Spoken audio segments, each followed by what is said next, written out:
"Happy birthday, Chloe," my stepfather Preston had sneered, tossing a trash bag of my damp clothes into the freezing rain and locking me out of my own home. He thought exiling me was the final step in stealing my late mother's estate to cover his crumbling financial empire. He had no idea he had just sent me straight to the weapon that would obliterate him. My hands shook as I swung open the heavy Emily Dickinson portrait in my mother's abandoned Victorian mansion, revealing a hidden steel wall safe. Inside lay not just my mother's true will, but a black ledger detailing Preston's $40 million offshore Ponzi scheme. He thought he had buried me, but I was holding the detonator to his entire criminal enterprise. The rain was coming down in sheets the morning I turned 18. I remember the exact sound it made against the floor-to-ceiling windows of our sweeping Connecticut estate, a persistent drumming rhythm that felt more like a countdown than a weather pattern. I had woken up with a hollow ache in my chest, just as I had every morning for the past 14 months, since my mother, Beatrice Gallagher, passed away from an aggressive form of pancreatic cancer. I walked downstairs hoping for at least a quiet acknowledgement of my birthday. Instead, I found my stepfather, Preston Harrington, standing in the grand foyer. He was dressed in his custom Italian suit, adjusting his Rolex with a look of terrifying calm.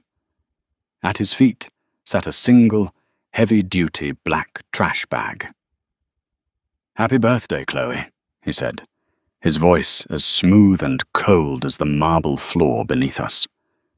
Before I could even muster a response, he handed me a manila folder. "You are legally an adult today, as per the stipulations of the estate and your mother's finalized will. My financial obligations to you have officially terminated." I stared at him, my mind short-circuiting. "Preston, what are you talking about? Mum left half the estate in a trust for my college tuition." He offered a thin, patronizing smile. "Your mother was a beautiful woman, Chloe, but she was terrible with legal phrasing. She left everything to me, with the understanding times that I would provide for you until adulthood. You are now an adult. The house, the accounts, the cars, they are solely in my name. And frankly, I am tired of looking at you. You remind me too much of the past." He nudged the trash bag with the toe of his polished Oxford shoe. "I packed the essentials. The rest of your room is being cleared out by a staging company this afternoon. I'm renovating." "You can't do this," I screamed, the shock finally giving way to a raw, burning panic. "This is my home. My mother bought this house before she even met you." "Security will be here in 2 minutes," Preston replied, turning his back to me and walking toward his home office. "If you aren't off the property by the time they arrive, you'll be trespassing." And just like that, the heavy oak doors slammed shut behind me. I was standing in the freezing rain on my 18th birthday, clutching a trash bag full of damp sweaters and jeans. I had no money, no car, and nowhere to go. Preston had systematically isolated my mother and me from our extended family over the 5 years they were married. I was entirely alone. I walked 3 miles to a gas station and used a borrowed phone to call my best friend, Hannah Jenkins. Hannah and her family took me in, letting me sleep on a lumpy futon in their cramped apartment. For the next 2 months, my life was a blur of exhaustion. I took a grueling job working the graveyard shift at a 24-hour diner, scrubbing grease off griddles and serving burnt coffee to truckers just to save up for community college. Every night, my feet throbbed and my heart burned with a toxic mix of grief and hatred for Preston Harrington. He had stolen my mother's legacy and erased me from my own life. Then on a dreary Tuesday in November, a thick envelope arrived at Hannah's apartment. It was sent via certified mail, addressed to me.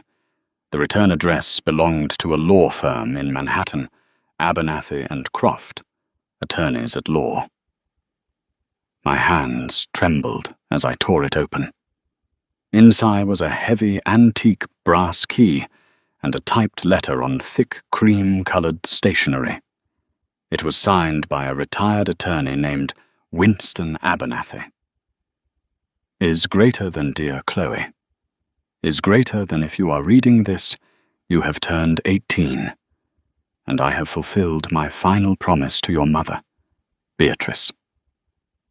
Before her illness took hold, your mother suspected that Preston's intentions were not pure. She legally separated one single asset from her primary estate, an asset Preston knows nothing about, held in a blind trust under my supervision. Is greater than enclosed is the key to her childhood home at 42 Ashcroft Drive in the Hudson Valley. The property has been abandoned for over 2 decades, but the taxes are paid in perpetuity. Your mother asked me to tell you one thing. Look behind the poetry. Is greater than the rest is up to you. I wish you the very best of luck. I read the letter 4 times. An abandoned house, a blind trust. My mother had known. Even as she was dying, she knew Preston was a snake, and she had planted a seed for me to find when the time was right. I didn't go to my shift at the diner that night. Instead, I packed a backpack, borrowed a flashlight and a crowbar from Hannah's dad, and bought a one-way bus ticket to the Hudson Valley. I didn't know what I was looking for, but I knew I was about to find the real legacy my mother had left behind. The bus dropped me off in a sleepy, fog-draped town in upstate New York.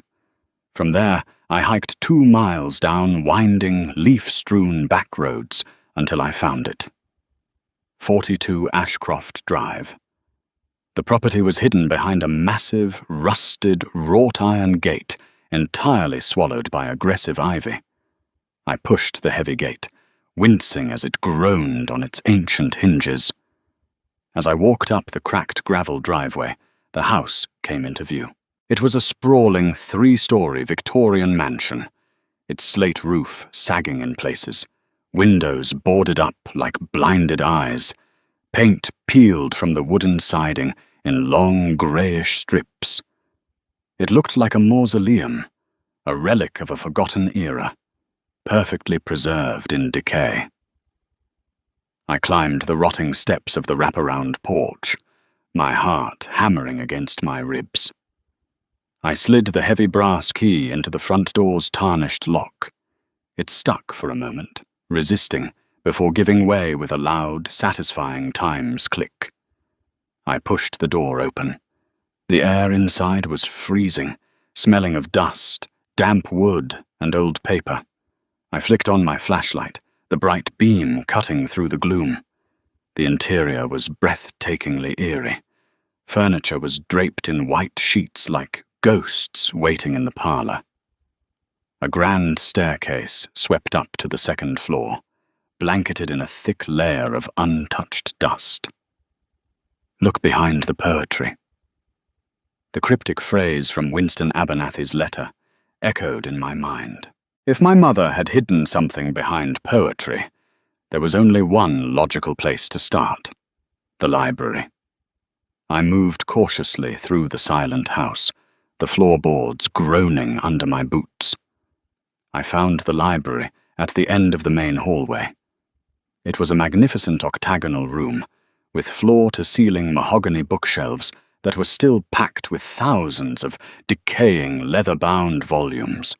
The air here was thicker, heavy with the scent of decaying binding glue. I spent the next 3 hours methodically tearing the room apart. I pulled down books, shook them out, and checked behind them. I scoured the poetry section, pulling out volumes of Walt Whitman, Sylvia Plath, and Robert Frost. Nothing. My hands were black with grime, my lungs irritated by the swirling dust. Frustration began to mount. Had I misunderstood? Was it a metaphorical riddle? I slumped into a decaying leather armchair, shining my flashlight around the room. That's when my beam caught a framed portrait hanging on the far wall, situated between two massive bookshelves. It was a beautiful, slightly water-damaged painting of a woman holding a book. I stood up and walked closer, wiping a layer of grime off the brass plaque mounted beneath the frame. It read, "Emily Dickinson, 1890. My breath caught in my throat. The poetry. I reached out and grabbed the sides of the heavy gilded frame. It was bolted securely to the wall, but when I pulled slightly to the left, I felt a mechanical give. I pulled harder, and the entire painting swung open on hidden, well-oiled hinges, revealing a dark recess in the mahogany paneling. Nestled securely inside the wall was a heavy, industrial-grade die-bolt combination safe. It was made of thick, brushed steel, looking completely out of place in the Victorian home. My pulse roared in my ears. I reached into the recess and touched the cold metal dial. It was a standard rotary lock. I needed a combination. Panic threatened to choke me. Winston's letter hadn't contained any numbers. I had no idea what the code could be. I took a deep breath, forcing myself to think like my mother. Beatrice was deeply sentimental. She held on to dates and memories like they were precious stones. I tried her birthday, the 22nd of April, 2068. I turned the dial. Click, click, click. Pull. Nothing. The handle wouldn't budge. I tried my birthday, the 14th of September, 2008. Click, click, click. Pull. Still locked solid. I wipe sweat from my forehead, my mind racing. What date was so important, so secretive, that she would use it to guard her most precious, hidden asset? And then a memory surfaced. A week before she died, the pain medication had left her delirious. She had gripped my hand tightly, her eyes wide, and whispered, "The day everything changed, Chloe. The day we were saved. Keep it safe." I hadn't understood her at the time, but I remembered the exact date she had always celebrated as our fresh start, before Preston entered the picture. It was the day her abusive first husband, my biological father, whom I never knew, had legally signed away his parental rights, allowing us to flee across the country. The 17th of August, 2011. My hands shook as I reached for the dial. 08. I spun it past 0 to the right. 17. I spun it back to the left. 11. I turned it right one last time. I grasped the heavy steel handle and pulled. A loud, heavy, metallic thud times resonated from within the door. The locking mechanisms retracted, and the heavy safe door swung open. I aimed my flashlight inside, entirely unprepared for what I was about to find. It wasn't just cash, though there were thick rubber-banded stacks of $100 bills lining the bottom shelf. Above the money sat several thick ledgers, a hard drive, and a red accordion folder stamped with the word Times Confidential. I pulled the red folder out first, untying the string closure. In thought it was a perfectly preserved, notarized document. I read the header. Last Will and Testament of Beatrice Gallagher. The date on the notary stamp was just 3 weeks before her death. Months, times after times. The forged will Preston had used to steal the estate and kick me out. But it was the ledger that made my blood run cold. I opened the heavy black book. It was filled with my mother's elegant handwriting, detailing offshore bank accounts, wire transfers, and dummy corporations. Beside each entry were dates, routing numbers, and exact dollar amounts. At the very top of the first page, my mother had written a note for Chloe. Preston has been embezzling from his clients for 6 years. He has hidden over $40 million. This ledger is the proof. Take everything back, my beautiful girl. I stood in the freezing, dust-filled library, clutching the ledger to my chest. Preston Harrington hadn't just stolen my home. He was a massive, white-collar criminal, and I now held the smoking gun that could send him to federal prison for the rest of his life. I looked at the stacks of cash. I looked at the true will. My days of scrubbing diner griddles and sleeping on Hannah's futon were over. I smiled, the cold air biting at my cheeks. It was time to go home. It was time to destroy Preston Harrington. I left the Hudson Valley mansion just as the sun was beginning to break through the thick morning fog. My backpack was now heavily weighted with $200,000 in banded cash, the encrypted hard drive, the true will, and the damning black ledger. Every step I took back down that overgrown driveway felt different. I was no longer the terrified, penniless teenager shivering on the curb. I was the architect of Preston Harrington's impending destruction. My first stop was Manhattan. I used a small stack of the $100 bills to buy a burner phone, a clean set of clothes, and a train ticket to Grand Central Station. By noon, I was standing in the opulent, mahogany-paneled lobby of Times Abernathy and Croft. When I finally sat across from Winston Abernathy, a sharp-eyed, silver-haired attorney who looked both exhausted and fiercely intelligent, I dumped the contents of my backpack onto his pristine glass desk. "You found it," Winston breathed, picking up the red accordion folder with trembling hands. "Your mother told me there was a failsafe, but I had no idea she had compiled all of this. Beatrice was always brilliant, but this is a tactical nuke.